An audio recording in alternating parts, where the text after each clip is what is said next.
तुम्हाला जो पहिला कॅम्पेन होता की त्याला काय रेशिओ आला होता पर्सेंटेज मध्ये काय सांगता येईल का? की 100 इन्क्वायरी 200 इन्क्वायरी जेवढे आले त्यातून काय रेशिओ अप्लाय? इनिशियली ज्या इन्क्वायरीज आल्या होत्या ते जवळपास तर व्हॉट्सअप जेव्हा आपण म्हणतो ना व्हॉट्सअप मार्केटिंग किंवा व्हॉट्सअपला मेसेजेस रिलीज करायचे आपल्याला, तर त्यावेळी लोकांना या गोष्टी माहीतच नाही आहेत बऱ्यापैकी व्हॉट्सअपवरती कशा पद्धतीनं मार्केटिंग केलं जाऊ शकतं, काय त्याचे बेनिफिट्स. व्हॉट्सअप बिझनेसमध्ये जे फीचर्स व्हॉट्सअप प्रोव्हाइड करतो, कॅटलॉग असेल, लोकेशन असेल, जे वेबसाईट टाकायचं ऑप्शन असेल, बेनिफिट्स डिजिटली रिप्रेझेंट करण्याचं. मार्केटिंगमध्ये तुम्ही या बिझनेसमध्ये आलात, सो मला आम्ही पण डिजिटल मार्केटिंगमध्ये आहात, तुम्ही ऑलरेडी लोकांना डिजिटली घेऊन जायला हेल्प करताय. सो आपलं आज कन्व्हर्शन याच्यावरतीच असेल की आपण लोकांना कुठल्या पद्धतीने हेल्प केली. मेनली डिस्कशन आमचं तिथून चालू आहे की प्रॉब्लेम काय आहेत आणि कुठला प्रॉब्लेम आयडेंटिफाय केला आपण. सो आपण तिथून सुरुवात करूयात की तुम्ही बिझनेसमध्ये आले का, बट याच्यामध्ये आल्यानंतर नेमके कुठलाही बिझनेस लॉन्च करायच्या आधी आपण कुठला तरी प्रॉब्लेम किंवा गोल सेट करतो की आयदर लोकांचे गोल अचीव्ह करू किंवा मग लोकांचे प्रॉब्लेम सॉल्व्ह करू, बरोबर ना? सो असं काय थॉट होतं जे आपण घेऊन निघालो आणि मग कुठले असे प्रॉब्लेम्स आपण फाइंड आउट केले ज्यावरून आपला हा बिझनेस सुरू झाला? सो आपण तसं आपण सुरुवात करूया याची. सुरुवातीला म्हणजे ज्यावेळेस स्टार्ट केलं होतं, ठीक आहे, IT फील्डमध्ये असल्यामुळे वेगवेगळ्या मार्केटिंगच्या स्ट्रॅटेजी किंवा टेक्नॉलॉजी बिझनेसेसला कसे हेल्प करेल त्यासाठी थोडं एफर्ट्स टाकला सुरुवातीला, ठीक आहे. त्यानंतर कस्टमरचे असे इनपुट येऊ लागले की डिजिटली प्रेझेन्स वाढवायचा आहे सगळ्या प्लॅटफॉर्मवरती, सगळ्या चॅनल्सवरती. माइंडसेट कस्टमरचा असा असतो की वेबसाईट थ्रू आपण आपला डिजिटल प्रेझेन्स वाढवू शकतो, बरोबर, ठीक आहे. त्यानुसार आम्ही वेगवेगळ्या कस्टमरसाठी वेगवेगळ्या वेबसाईट डिझाईन्स केल्या. वेबसाईट डिझाईन झाल्यानंतर कस्टमरचा असा अप्रोच होता की वेबसाईट तर आता तयार झाली, ठीक आहे, त्याच्यावरती ट्रॅफिक हे सगळ्या गोष्टीपासून आलं पाहिजे. त्याच्यासाठी आपण वेगवेगळे त्यांना ऑप्शन्स दिले.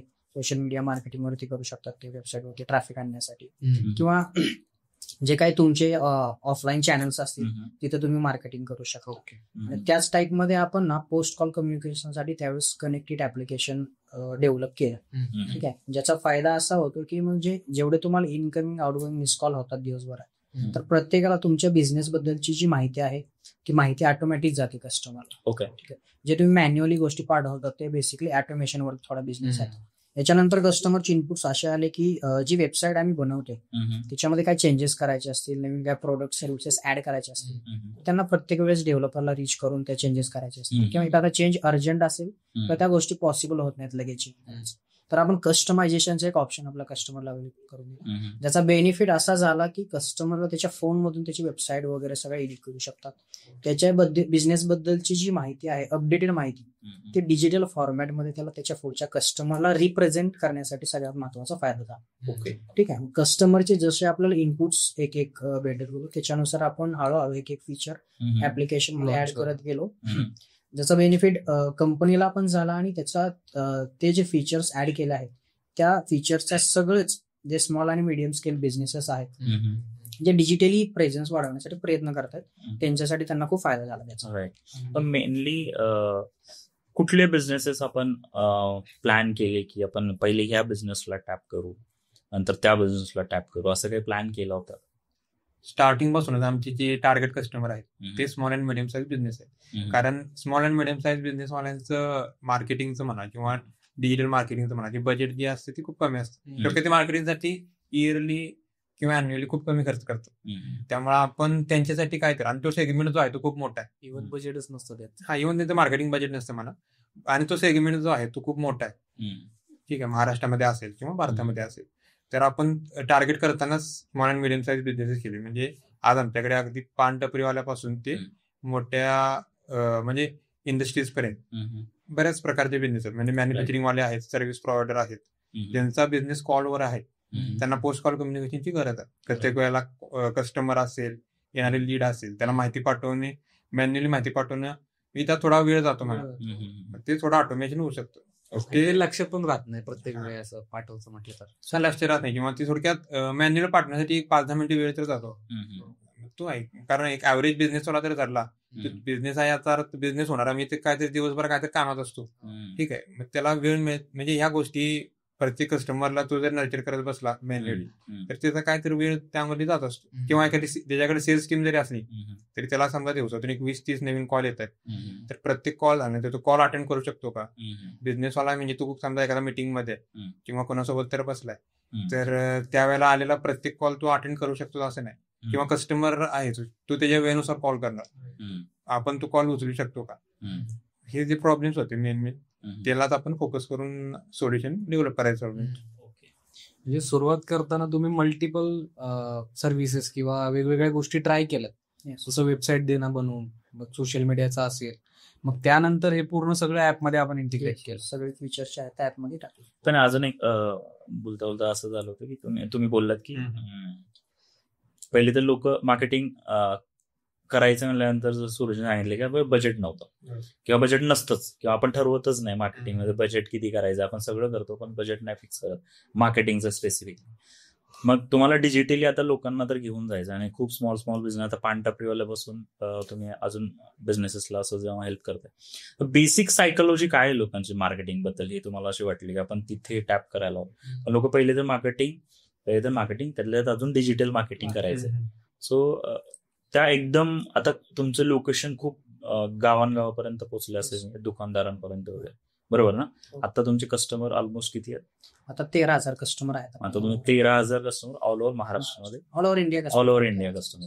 सो तिथं हा चॅलेंज आलाच असेल ना की यार मार्केटिंग आम्ही तसं तर आतापर्यंत काही केलं नाही, आम्हाला कॉमन आन्सर येतात लोकांच्या की आजपर्यंत असं काही वाटलंच नाही मार्केटिंग वगैरे काय. मार्केटिंग हा बिझनेसचा कोर मेन आजच्या डिजिटल युगामध्ये कोर नीड आहे ती बिझनेसची. Marketing is must for any kind of business. कारण मार्केटिंग मधून जे आउटपुट मिळतं ते मेजर करण्यासाठी आपल्याला थोडा वेळ द्यावा लागतो. म्हणजे आता जर तुम्ही मार्केटिंगला इन्व्हेस्ट करत असाल तर त्याचा जो लॉंग टर्म मध्ये जो बेनिफिट आहे तुम्हाला 100% होत असतो.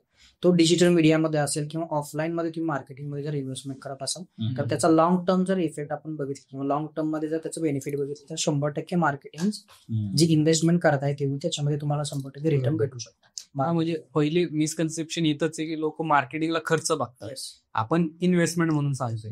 तुमची ती इन्व्हेस्टमेंट आहे, ती नंतर फळ देणार आहे तुम्हाला. तुम्ही आत्ता टाकले आत्ता लगेच रिझल्ट आले असं तो होत नाही. सो त्याला वेळ आहे, पेशन्स आहे. पण अजून एक पण आहे बरं का, म्हणजे तुम्ही पहिले तर मार्केटिंगला फंड टाकायचे, इन्व्हेस्टमेंट करायचे, बट अजून एक पण बघितले तुमच्या प्रोडक्ट मधले ना, प्रोडक्टचं प्राइसिंगच खूप कमी आहे. सो ते कसं टॅप केलं, कारण ना तुम्ही मास ऑडियन्स पर्यंत पोहोचू शकताय, तर मला वाटतं की तुमचे प्राइस पॉईंट हा खूप बेस्ट होता. सो त्या प्राइस पॉईंटला आपण कसे पोहोचलो, म्हणजे काय विचार केला नेमका असा? इनिशियली ज्यावेळेला म्हणजे आपण बेसिकली फीचर टाकून लॉन्च केलं त्यावेळेला प्राइसिंग म्हणजे विचार करताना म्हणजे टार्गेट ऑडियन्सचा आपण विचारात घेतलं की जे आपले कस्टमर घेणार एंड युजर जे आहेत ते काय पे करू शकतात आम्हाला. ठीक आहे, आम्ही तो 3,000 रुपयाला पण प्रोडक्ट पिच करून बघितला, 2,500ला पण पिच करून बघितला, 1,000ला पण पिच करून बघितला. आता प्रोडक्ट कसं आहे की टार्गेट ऑडियन्स जो आहे थोडक्यात किंवा जे एंड युजर जे आहेत ते व्हरायटी ऑफ सेगमेंट मधले आहेत. म्हणजे सेम प्रोडक्ट जर मी समजा एखाद्या चांगल्या इंडस्ट्रीमध्ये घेऊन गेलो मोठ्या शोरूम मध्ये तर ती लोक मला 5,000 रुपयाला पण द्यायला तयार आहे. आणि एखाद्या गावाकडच्या लहान बिझनेसवाल्याकडे गेलो तर तो 1,000 रुपये त्याला सुद्धा हे करतो खूप. तर त्यावेळेला मग आपण म्हणजे सगळ्यांचाच विचार करून असं प्राइसिंग ठरवलं की जास्तीत जास्त लोकांना त्याचं बेनिफिट घेता येईल. आपण ऍड करताना अशी केली होती स्टार्टिंगला की आपली मार्केटिंग करा रोजच्या चहाच्या खर्चापेक्षाही कमी पैशात. रोजचा चहाचा खर्च आपला नाही म्हणजे 10 रुपये येतो. रोज 10 रुपयाला जरी चहा घेतला तरी वर्षाचे झाले 3,500च्या पुढे, 3,600च्या पुढे. आपण तर 1,500 रुपयाला तुम्हाला एवढे सारे फीचर देतोय, मग तुम्ही बिझनेससाठी तेवढा पण खर्च करू शकत नाही का? आणि 1 वर्षासाठी. आणि दुसरं महत्वाचं अजून त्याच्यामध्ये एक आपण पॉईंट सांगू शकतो की जे प्राइस पॉईंट आणि जे फीचर्स आपण ऑफर करतोय कस्टमरला, ठीक आहे, आणि जी मार्केट साईज आहे तर जास्त फ्लो मध्ये कस्टमरला आपल्याला एंगेज करता येईल त्या प्राइस पॉईंट मध्ये. आणि तुम्ही अजून एक कंपनीचं नाव पण कनेक्टेड नाव टाकलं, त्याच्या मागे पण काही सायकोलॉजी होती का? हे ऍप आणि हे व्हॉट्सअप, हे प्राइस पॉईंट, एवढी ऑडियन्स आपण कॅप्चर करू आणि एवढ्या लोकांपर्यंत जाऊ. बघा, ऍज अ मार्केटर ना आमचा हा हेतू असतो की तुमच्याकडनं ते इन्साइट्स घ्याव्या जेणेकरून लोकांना फायदा होईल त्याचा. नाव सुरुवातीला ठरवताना असं झालं की काहीतरी कनेक्ट झाला पाहिजे 2 लोकांमध्ये. ठीक आहे, म्हणजे नावावरून पण लोकांनी ओळखलं पाहिजे फ्युचरमध्ये, किंवा नावच काम करते.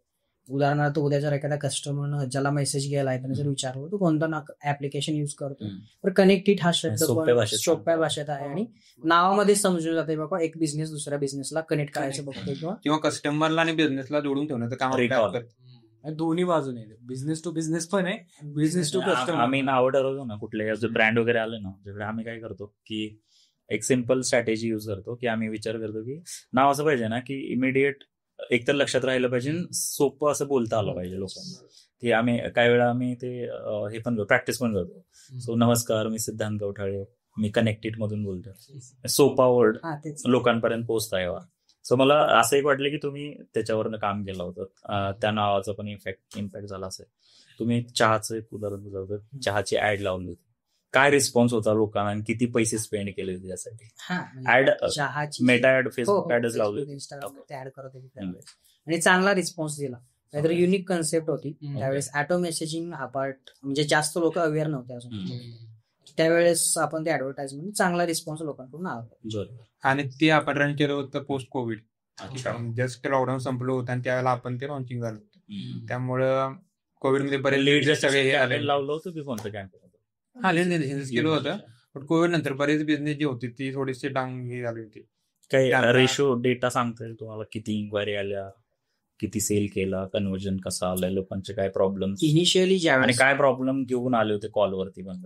हा, लोकांचा मेन प्रॉब्लेम तोच आहे की बाबा लीड जनरेट होतात, त्यांना माहिती पाठवायला वेळ लागतो. ठीक आहे, वेबसाईट आहे, डिजिटल प्रेझेन्स कमी आहे, तो वाढला पाहिजे.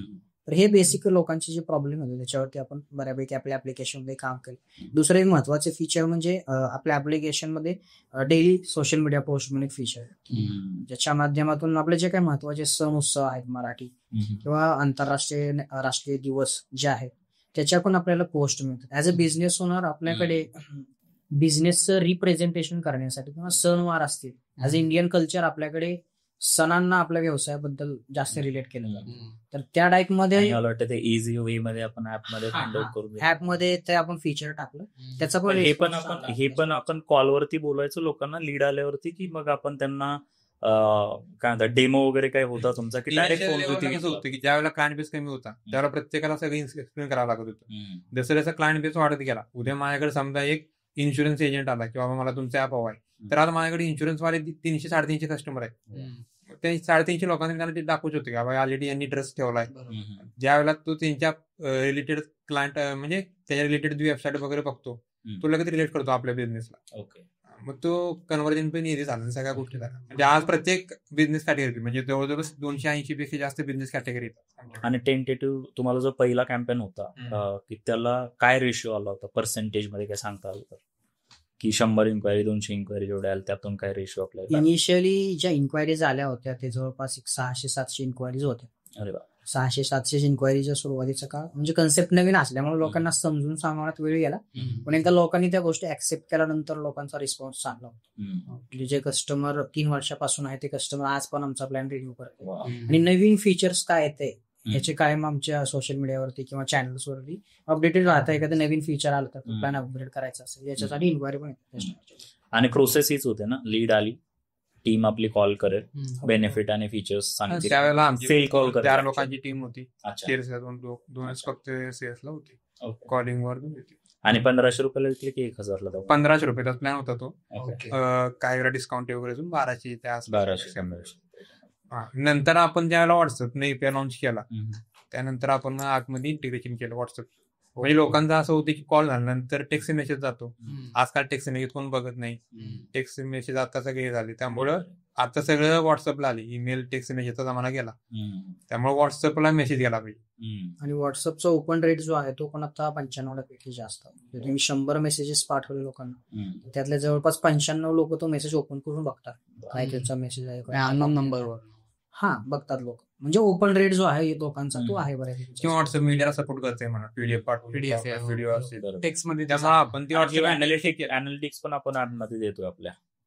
ते ऍपमध्ये दिसते किती लोकांना मेसेज सेंड झाले ते. आणि मेन विषय काय की लोकांचं असं इनपुट आले की टेक्स्ट मेसेज तर जात आहेत, बट आपलं माझं ब्राउचर गेलं पाहिजे लोकांना. कॉल झाला की फॉर एक्झाम्पल एक रिअल एस्टेट वाला आहे, त्याच्या प्रॉपर्टीसाठी कॉल येतात त्याला, माझा टेक्स्ट मेसेज तर जातोय समोर गेला, बट कॉल झाला की ऑटोमॅटिक व्हॉट्सअपला माझं प्रॉपर्टीचं ब्राउचर गेलं पाहिजे, पूर्ण प्रॉपर्टीची सगळ्या अम्युनिटीज गेल्या पाहिजे. बरोबर. मग ते व्हॉट्सअप शिवाय शक्य नव्हतं. टेक्स्ट मेसेजला आपण कसं पाठवणार? कसं पाठवणार? फार तर आपण टेक्स्ट मेसेजला लिंक पाठवली, पण लिंक एवढं कोण ओपन करून बघत नाही समजा. तर त्यामुळे आपण ते व्हॉट्सअपचं लॉन्च केलं. म्हणजे कस्टमरचा असा इनपुट आला की आपण प्राइसिंग एक्स्ट्रा देऊया, चार्जेस घ्या पण आम्हाला व्हॉट्सअपचं करून. त्यामुळे व्हॉट्सअप प्लॅन आपण 3500 रुपयेपर्यंत लॉन्च केला. पण आता व्हॉट्सअप जेव्हा आपण म्हणतो ना व्हॉट्सअप मार्केटिंग किंवा व्हॉट्सअपला मेसेजेस सेंडिंग करायचे आपल्याला, तर त्यावेळी लोकांना या गोष्टी माहीतच नाहीयेत बऱ्यापैकी तरी. व्हॉट्सअपवरती कशा पद्धतीनं मार्केटिंग केलं जाऊ शकतं, काय त्याचे बेनिफिट्स होऊ शकतात, तर त्याबद्दल तुमचं काय मत आहे, काय सांगा त्याच्यावर? व्हॉट्सअप मार्केटिंग जो आहे तो म्हणजे मार्केटिंग एरा मधला एक बेस्ट कन्सेप्ट आहे जर तुम्हाला मार्केटिंग करायची असेल बिझनेसची. ठीक आहे, व्हॉट्सअप बिझनेसमध्ये जे फीचर्स व्हॉट्सअप प्रोव्हाइड करते, कॅटलॉग असेल, लोकेशन असेल, तुमची वेबसाईट टाकायचं ऑप्शन असेल आणि सगळ्या जे काही फीचर्स त्यांनी व्हॉट्सअपला लॉन्च केले त्याचा बेनिफिट जो आहे बिझनेसला डिजिटली रिप्रेझेंट करण्यासाठी तो खरंच जास्त होतो. तुम्ही तुमचे प्रोडक्ट्स किंवा कॅटलॉग असेल तर ऍड करू शकता त्याच्यामध्ये. थोडक्यात तुम्ही त्याची प्राइस पण टाकू शकता, त्याच्यामध्ये काय डिस्क्रिप्शन मध्ये प्रोडक्टची डिस्क्रिप्शन असेल ते पण बेसिक गोष्टी टाकू शकता. तर ज्यावेळेस कस्टमर तुमच्याकडे रिच आउट होतो त्यावेळेस किंवा तुम्ही कस्टमरकडे रिच आउट होताय, डेफिनेटली कस्टमर तुमच्या प्रोफाईलवरती जाऊन सगळ्या गोष्टी चेक करतोच. काय प्रोडक्ट्स आहेत, काय सर्व्हिसेस आहेत, त्या सगळ्या गोष्टी डिटेलमध्ये बघितल्यानंतर ज्या गोष्टी तुम्हाला मॅन्युअली कॉलवरती कस्टमरला सांगायच्या आहेत त्या सगळ्या गोष्टी जो तुमचा बिझनेस पोर्टफोलिओ आहे किंवा बिझनेस व्हॉट्सअपचा जो कॅटलॉग आहे याच्यातून सगळ्या गोष्टी कस्टमरला रिप्रेझेंट होऊन जातात. बरोबर. आणि अजून एक पण आहे, जसं आपण व्हॉट्सअपला जेव्हा मेसेज येतो ना, जरी अननोन नंबर असेल तर आपण ना, जसं आता प्रवीणचं तुमचे कस्टमर आहे तर त्याने एकदम प्रॉपर ड्राफ्ट केलाय मेसेज. आणि मी त्याचा अजून एक यूज केस बघितलाय की सपोज मी नंबर सेव्ह नाही केलाय ऍज अ कस्टमर प्रवीणचा, बट मला प्रिंटिंगचं काम आहे, त्यामध्ये एलईडी बोर्ड आणि वगैरे असेल, तर जेव्हा मी सर्च करतो व्हॉट्सअपवरती की एलईडी बोर्ड्स तर तो नंबर येतो. आणि मला वाटतं हा सुद्धा एक यूज केस आहे तुमच्या कनेक्टेड ऍपचा, कारण may be me number save नाही करणार बट नंतर कधीतरी किंवा ऍज अ बिझनेस पर्सन भरपूर लोकांना आपण भेटत असतो, सो कोणाला तरी नंबर लागू शकतो. सो मी ती पण एक गोष्ट बघितली की त्या एका मेसेजचा इम्पॅक्ट इकडे पण होऊ शकतो. नाही, ते मेसेजचा इम्पॅक्ट म्हणा किंवा जी लिंक आपण फॉर एक्झाम्पल त्यांचं प्रवीण सरांचं जरी उदाहरण आपण घेतलं तर त्यांच्याकडे सर्व्हिस मल्टिपल आहेत ना. एलईडी बोर्डची सर्व्हिस तुम्हाला माहित आहे, बट त्यांच्याकडे सायकल ऍडव्हर्टायझिंग पण आहे तुम्हाला माहित नाही. तुम्ही ज्या वेळेला त्यांना एलईडी साठी फोन कराल तुम्हाला मेसेज आल्यानंतर तुम्हाला कळेल की अरे यांच्याकडे सायकल ऍडव्हर्टायझिंग. मी इन्क्वायरी फक्त एकाच कारणासाठी करतोय की मला एलईडी बोर्ड, पण मला कळतंय की तुम्ही सायकल मार्केटिंग पण आहे आणि अजून काय काय वेगवेगळ्या सर्व्हिसेस आपण करतोय.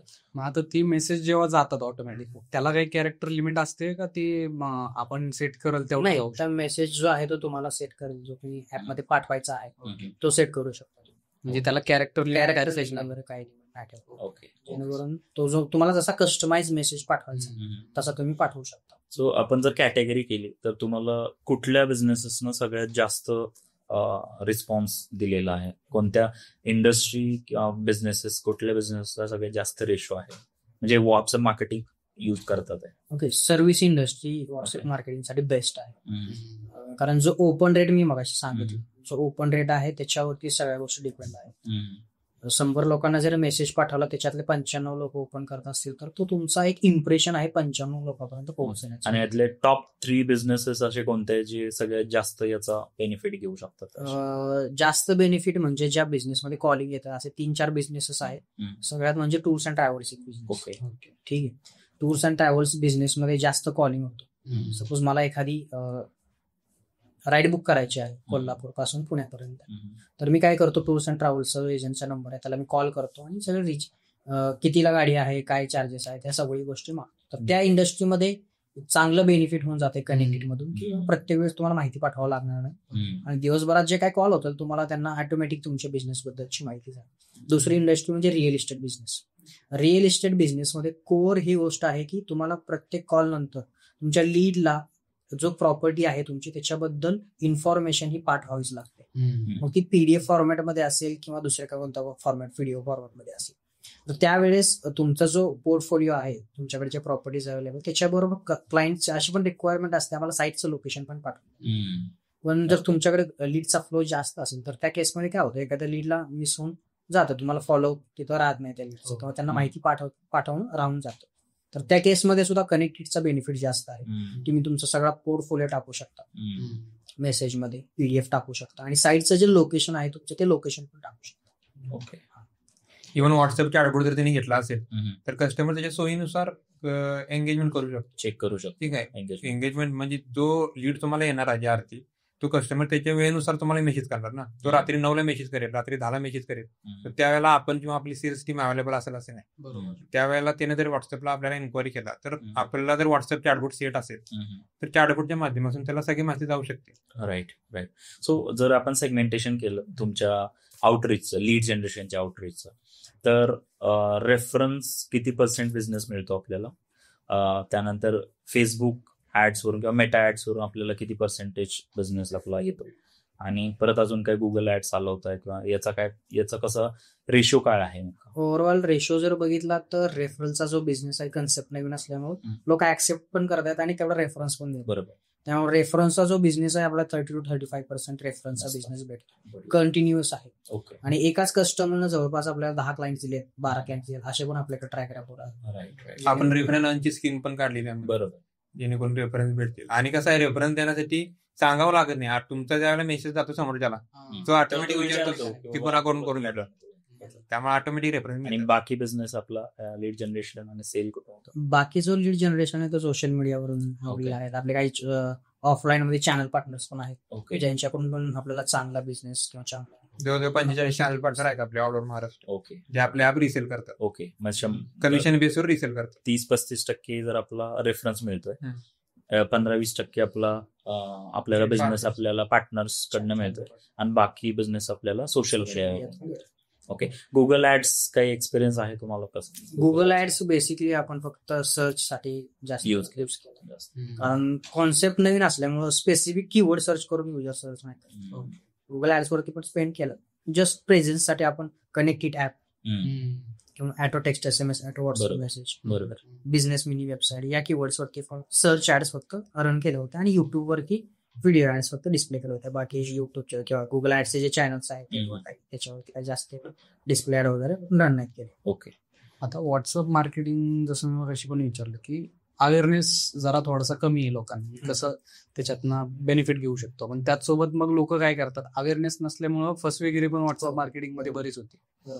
तर तुम्हाला असं काही लोकांचा अनुभव आलेत का की वेगवेगळे मेसेजेस असे नाही का, बल्क मेसेजेस पाठवून मग नंतर व्हॉट्सअप नंबर ब्लॉक होतात, अशा पण कंप्लेंट्स तुम्ही कधी कधी? हो, अशा पण मार्केटमध्ये आहेत सॉफ्टवेअर. बल्क मेसेजेसचा जो ऑप्शन आहे, तर तो जर तुम्ही कस्टमरला जेन्युइन कॉन्टेंट जर पाठवत असाल तर कस्टमर तुम्हाला ब्लॉक वरती नाही क्लिक करा. तुम्ही जर नॉन जेन्युइन कंटेंट असेल काही स्पॅमिंग टाईप मधला मेसेज, जो कस्टमर त्याच्यासोबत रिलेट नाही करू शकत, असं जर कॉन्टेंट जर कस्टमरला गेला, एकदा गेला तर ठीक आहे. तो वारंवार जात असेल तर कस्टमर ऑब्विसली ब्लॉक जे बटन आहे त्याच्यावरती क्लिक करून तुमची प्रोफाईल जी आहे ते ब्लॉक वरती फॉरवर्ड करण्याचे ट्राय करत असतो. ओके. तुम्हाला काय वाटतं, तुम्ही बिझनेसेसना डिजिटली आणण्याचा प्रयत्न मला वाटतं की तुम्ही इनिशिएट केल्यासारखं आहे, जिथे डिजिटल मार्केटिंग सर्व्हिस मिनिमम 20-25 हजाराला मिळते, सो तिथे तुम्ही त्या लोकांना डिजिटली घेऊन यायचा, मला वाटतं की तुम्ही पहिली त्यांना प्रेझेन्स काय, डिजिटली यायचंय, व्हॉट्सअप मेसेज करायचंय, मग आपण डिजिटली गेलोय असं एक फिलिंग पण आणून देत आहे लोकांना. मला वाटतं की मग त्यांच्या पुढची स्टेजमध्ये पुढं मार्केटिंग करतील किंवा प्रमोशन करतील, हा सेकंडरी पार्ट आहे. पण मला असं वाटतं की लोकल बिझनेसेस जर आपण बघितले, तुमच्याकडे भरपूर लोकल बिझनेस असतील, तर गुगल मॅप बिझनेसचा पण इम्पॅक्ट प्रोफाईलवरती खूप चांगला होतो. सो त्याच्यावरती काय सांगाल किंवा काय आपण करू शकतो? गुगल मॅप बिझनेस म्हणजे कसं आहे की थोडक्यात त्याची एक डिजिटल आयडेंटिटी म्हणू शकतो लोकल बिझनेससाठी. कारण ज्या वेळेला मला लोकली काहीतरी सर्च करायचं आहे, समजा मी आज पुण्यामध्ये आहे, ठीक आहे, मी प्रॉपर कोल्हापूरसाठी मी पुण्यामध्ये राहतोय, तर मला इथं काहीतरी एखादी नवीन गोष्ट परचेस करायची असेल तर मी सर्च करताना या टाईपच करतोय की बाबा सलून नियर मी, बरोबर, किंवा cake shop near Hinjawadi, cake shop in Baner. तर त्यावेळेला मला गुगलला सर्च इंजिन टॉपला गुगलच आहे सध्या, बरोबर. तर गुगलला बऱ्यापैकी लोक गुगलला सर्च करतात. गुगल कुठल्या दुकानाची प्रोफाईल वर आणेल, तर ज्याचं गुगल मॅप प्रोफाईल किंवा Google map business profile updated असेल किंवा ऑप्टिमाइज असेल किंवा त्याला रिव्ह्यूज चांगले असतील, ते प्रोफाईल वर येते. त्यामुळं लोकल बिझनेसवाल्यांनी गुगल मॅप बिझनेसला, म्हणजे ज्या आधी रिव्ह्यूज कस्टमर जे आपण घेत होतो, काही लोक पेपरवर रिव्ह्यूज घेत असतील, काही त्यांच्या वेबसाईटला घेत असतील, ते न घेता गुगलला जर रिव्ह्यू ऍड घेतले, GMB प्रोफाईलला जर रिव्ह्यूज घेतले, तर ते त्यांना जास्त बेनिफिट. तरी त्याच्यामध्ये आता कसं होतं की गुगलमध्ये पण बरेचसे आता फेक रिव्ह्यूज पण चालू होतात, किंवा मग स्वतःच्या मित्रांकडनं, फॅमिलीकडनं पण मग त्याच्यामध्ये जर समजा व्हिडिओ रिव्ह्यूज असतील गुगलमध्ये किंवा फोटो टाकून रिव्ह्यूज असतील तर त्याचा इम्पॅक्ट अजून किती चांगला हो होतो? नाही रिप्रेझेंटेशन जे आहे गुगल मॅप बिझनेस वरती इमेज आणि व्हिडिओ अजून त्याच्यामध्ये ऍड ऑन काम करून जातो. राईट. ठीक आहे. एक व्हिजिबिलिटी जी आहे ते अजून युजर जो नवीन येणार आहे बरोबर. त्याच्यासाठी चांगली व्हिजिबिलिटी दिसते. आणि इमेज आणि व्हिडिओ जे अट्रॅक्शन युजर्सला देतो किंवा जे काही सर्व्हिसेस आहेत त्या रिअल टाइम मध्ये नवीन युजरला पण ते बघायला भेटतं. त्याच्यामुळे त्याचा पण बेनिफिट जास्त होतो. जर इमेजेस आणि व्हिडिओ जरी कंटिन्युअस अपडेट होत असतील रिव्ह्यूज मध्ये सुद्धा ओके. त्याचा पण एक बेनिफिट जास्त होतो गुगल मॅपसाठी लोकल बिझनेस. ओके. जर आपण डिजिटली कुठल्या आता महाराष्ट्रामध्ये टॉप सिटीज आहेत जिकडे याचा ऍक्सेप्टन्स जास्त आहे, ऑटोमेशन, व्हॉट्सअप मार्केटिंग आणि त्यालाच आपण डिजिटली म्हणूयात. सो यांचा तुम्हाला काय वाटतं की कुठला एरिया सध्या जास्त ऍक्सेप्टन्स आहे लोकांना, इव्हन गुगल माय बिझनेस पण, कारण हे पण खूप इम्पॉर्टंट आहे बिझनेससाठी. लोकल बिझनेसेस तर गुगल माय बिझनेस वरती अप्रोच होतात. टॉप ज्या सिटीज आहेत महाराष्ट्रातल्या, पुणे असेल, मुंबई असेल, नाशिक, कोल्हापूर, नागपूर, या सिटीज मध्ये जास्त अवेअरनेस आहेत आणि या सिटीमधून पण आमचे कस्टमर भरपूर आहेत ज्यांनी ह्या गोष्टी इनिशियल स्टेजला ऍक्सेप्ट केल्या. ओके. ठीक आहे. आणि त्याचा बेनिफिट जो होता त्यांना कंटिन्युअसली त्यांचा जो काही पोस्ट कॉल कम्युनिकेशन मधून असेल तर त्यांना जाणवते त्याच्यामध्ये. व्हॉट्सअप ऑटोमेशनच्या बद्दल जरी बोललं तर WhatsApp automation as a single owner person जर असेल, म्हणजे सिंगल ओनर बिझनेस ओनर जो आहे जो स्वतः मार्केटिंग बघतोय, सेल्स बघतोय किंवा बाकीचे ज्या काही बिझनेस रिलेटेड क्वेरीज असतील, बिझनेसमध्ये ज्या काही गोष्टी आहेत, तर सिंगल माणूस जर स्वतः बिझनेस ओनर हँडल करत असेल तर त्या केसमध्ये सुद्धा कनेक्टेड चांगलं त्यांना हेल्प आउट करू शकतो. त्यांचं मॅन्युअली गोष्टी ज्या करण्याचं काम आहे ते पूर्ण ऑटोमेशनवरती आणू शकतात व्हॉट्सअप.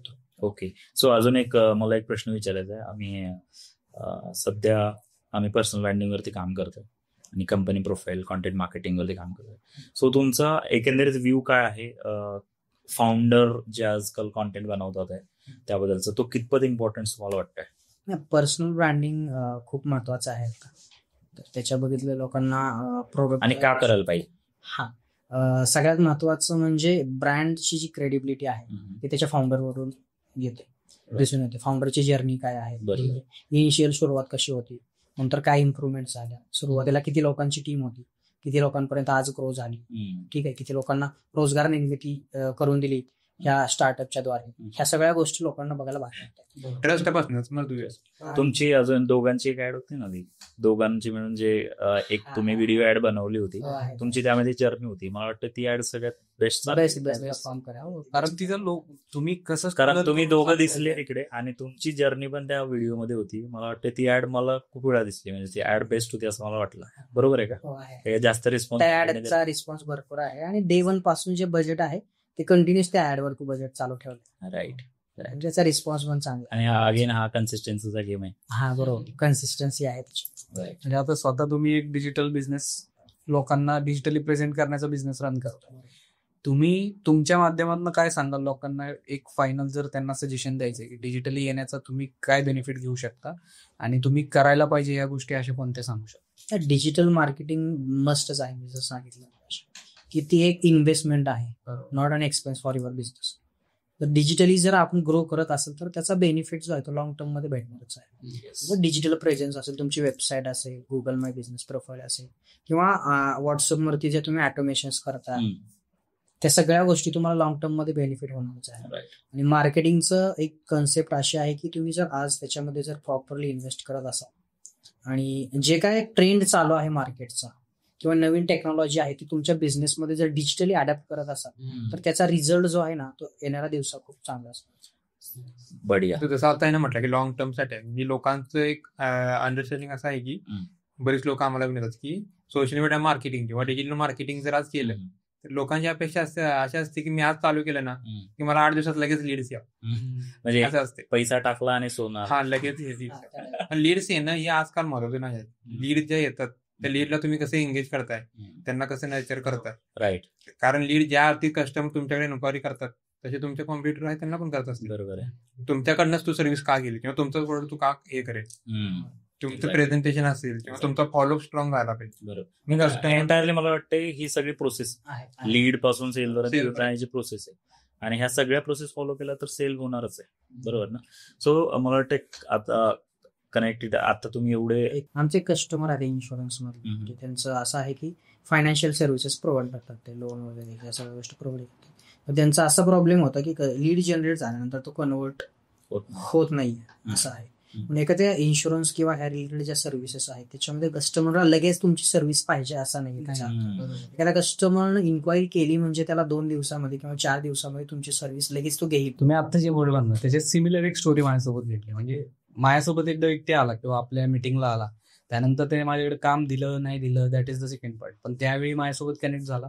मला वाटतं की त्यानं कनेक्ट राहावं कंटिन्यू, भले माझी त्याला कशा पद्धतीने हेल्प व्हावं किंवा त्याला माझ्याकडे काही काम असेल, माझं त्याच्याकडे काही काम असेल तर ते व्हावं. पण त्याच वेळी असं झालं की त्या व्यक्तीने मला काय, एक मोठा व्यक्ती ज्याचे कॅफे फ्रँचायझी जास्त आहे, तर त्यांनी मला काही सांगितलं होतं की माझी एक सेकंड हँड गाडी आहे, माझी एक गाडी आहे तिला विकायची, तर तुझ्याकडे काही कस्टमर असतील तर सांग. मी फोटो मागून घेतले, मला त्यांनी पाठवले. आता मी जेव्हा माझ्या घरी चाललोय त्यावेळी मला ती गाडी दिसली जाताना आणि मी जस्ट फोन केला त्यांना, एक म्हटलं सर तुम्ही इथनं चाललायत का आत्ता, मला तुम्ही दिसला तिथं कुठेतरी. आणि तो फोन माझा होता जवळपास 6 महिने. त्याच्यामध्ये आम्ही बरेच डिस्कशन केलं, पण कॉल डायरेक्ट 6 महिन्याने होता. पण त्या डिस्कशनचा इम्पॅक्ट असा होता की त्यांनी दुसऱ्या दिवशी मला काय सांगितलं, अरे बरं झालं तू फोन केला, तुला भेटायचंच होतं मला, तुला काहीतरी काम सांगायचंय. ते दुसऱ्या दिवशी ऑफिसला आले, 6 महिन्याचं काम एकत्र देऊन गेलं. म्हणजे अशा गोष्टी घडतात ज्यावेळी आपण त्या व्यक्तीसोबत कनेक्ट राहू कंटिन्युअस. सो मला वाटतं की जे तुम्ही केलंय ना, हे आता मला जे मॅन्युअली करावं लागलं ते तुमच्या ऍपमुळे ऑटोमॅटिकली जे गोष्टी घडणार आहेत आणि लोकांचा बिझनेस इज मध्ये जाणार. थोडक्यात कस्टमरला ज्या वेळेस गरज असेल तुमच्या प्रोडक्ट किंवा सर्व्हिस बद्दल, तर त्याच्याकडे दुसरा ऑप्शन नसला पाहिजे तुमच्याशिवाय, आणि तुम्ही अवेलेबल करून दिलं. हा, आणि तो अवेलेबल झाला कनेक्ट. सो हे काय म्हणतात, एंडकडे जाताना मला एक विचारायचं, कनेक्टेड ऍपचे असे 3 टॉप फीचर्स काय आहेत जे कस्टमरला हेल्प करतात? ओके, पहिलं जे महत्वाचे फीचर जे आहे, जे पहिल्या दिवसापासून आपण जे डेव्हलपमेंट करायला घेतल्यापासून पहिलं फीचर आहे ते post call communication. Okay, call झाल्यानंतर जो आहे कस्टमरचा कॉल असेल किंवा क्लायंटचा आपण आउटगोइंग किंवा इनकमिंग कॉल असेल, कॉल झाल्यानंतर आपल्या बिझनेस बद्दलची सगळी माहिती डिजिटल स्वरूपात लोकांपर्यंत पोहोचली पाहिजे. ते आपलं एक पहिलं फीचर आहे पोस्ट कॉल कम्युनिकेशन. दुसरं फीचर जे आहे ते ऑनलाईन प्रेझेन्स. मग ते एक आपण डिजिटल प्रोफाईल बनवून देतो, ज्याला आपण डिजिटल बिझनेस कार्ड म्हणतो. आपण मध्ये NFC कार्ड सुद्धा लॉन्च केले, कार्ड टॅप केले की ते पण आपण देतोय ऍपमध्ये. डिजिटल प्रेझेन्स एक आहे, सोशल मीडिया पोस्ट असतील त्या माध्यमातून डिजिटल प्रेझेन्स होईल. ऍपमध्ये त्याला रेडीमेड पोस्टर मिळतात, 365 दिवस डेली त्याला इमेजेस आणि व्हिडिओ मिळतील त्याच्या लोगो आणि त्याच्या नावाने. आणि तिसरं जे फीचर जे आहे आता महत्वाचं, ज्यावर आपलं काम चाललंय किंवा जे लोकांना आवडते ते व्हॉट्सअप ऑटोमेशन. म्हणजे कॉल झाल्यानंतर व्हॉट्सअप मेसेज असेल किंवा व्हॉट्सअप चॅटबोट असेल किंवा व्हॉट्सअपचा जो टोटल ओव्हरऑल जो सिनॅरो आहे, कस्टमरने एन्क्वायरी केल्यापासून, म्हणजे कॉलवर एन्क्वायरी झाल्यानंतर त्याला ऑटोमॅटिक मेसेज जाणं, मेसेज झाल्यानंतर मग चॅटबोटचे क्वेश्चन आन्सरिंग चालू होणे, म्हणजे कस्टमरची जर्नी आहे. व्हॉट्सअप ऑटोमेशन ज्याला आपण म्हणतो, ते आपलं तिसरं महत्वाचं फीचर. याच रिलेटेड मला एक जस्ट सुचला क्वेश्चन, कारण रिसेंटली निवडणुका पण झाल्या, तर हे पॉलिटिकली पण सपोर्ट करतं का त्याच लेवलला चांगलं? पॉलिटिकली पण कनेक्टेडचा जो बेनिफिट आहे तो चांगला होतो. म्हणजे इलेक्शनच्या पिरियडमध्ये जर कनेक्टेड ऍप्लिकेशन स्वतः कार्यकर्ता आपला जो उमेदवार आहे त्याचं प्रमोशन करण्यासाठी त्याच्या समर्थनार्थ जो मेसेज आहे तो मेसेज पाठवून तिथून सुद्धा तो जो प्रचार आहे म्हणू शकतो आपण, तो कार्यकर्ता सुद्धा एक वेगळ्या पद्धतीने सेट करतो. ऑलरेडी याच्यामध्ये म्हणजे गेलेल्या विधानसभेमध्ये 32 मतदारसंघामध्ये आपण काम केलं होतं सेम ऍप डेव्हलप करून. म्हणजे जे काही कार्यकर्ते असतील उमेदवाराचे, कोणत्याही पक्षाचा उमेदवार असेल, त्याच्या उमेदवाराच्या कार्यकर्त्यांच्या मोबाईलमध्ये ऍप इन्स्टॉल असेल आणि त्या कार्यकर्त्याला जी महिन्याभरात कॉल होती, त्या कॉल झाल्यानंतर ऑटोमॅटिक त्याच्या कॉन्टॅक्टला मेसेज सेंड होणार, या साहेबांचा हा दौरा असा आहे, निवडणूक चिन्ह हे आहे. तिथून इलेक्शनची कॅम्पेनिंग वगैरे होईल. मला वाटतं प्रत्येक इंडिव्हिज्युअल पर्सन आहे ना, त्यांना मला वाटतं की ऍप हेल्प करणार आहे. सो मला अजून एक शेवटचा प्रश्न विचारायचा आहे, तुम्ही पुढच्या 3-5 वर्षाचा काय प्लॅन आहे किंवा आता काय प्लॅन करताय जेणेकरून अजून ब्रॉड ऑडियन्स पर्यंत पोहोचायचं असणार आहे तुम्हाला, एवढे कस्टमर्स आहे?